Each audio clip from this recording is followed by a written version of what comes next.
प्रणाम। हम किरण शर्मा, हम मंजू शर्मा अपना चैनल पर स्वागत करी छी। नमस्ते प्रणाम जते दाई माय दीदी भाईजी चाची भैया सुनबी सब गोटन के प्रणाम करी छी। सबको एना प्यार आशीर्वाद देते रहूं। और हम दोनों देवरानी जेठानी जा रहल छी बहुत प्यारा से बेटी विवाह गीत बनबा। हम सब जरूर सुनू, लाइक करू, शेयर करू, कमेंट करू।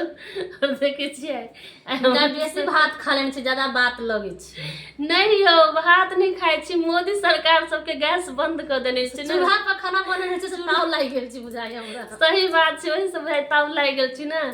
से बाजे के कुछ बजाय छै कुछ। अब हमरा गर्मियों पड़े छै तो अहाँ सब जरूर से गीत के शेयर करब जे जल्दी जल्दी मोदी सरकार से हो गैस सिलेंडर सबके अधिक अधिक भाव कम उनकर करे कि बहुत रेट चढ़ा कर से हो रहल छै। एखन बहुत दर्द भरा बेटी विवाह गीत गाबा जा रहल छी। हम सब अहाँ सब जरूर सुनबे, जरूर कमेंट करबे।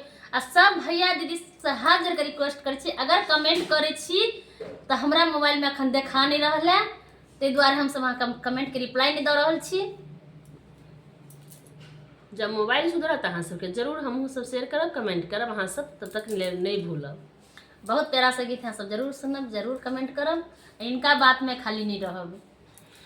एकर बात भात बेसी खाइ छै, इधर बात बेसी लगे छै इनका। इंडा सु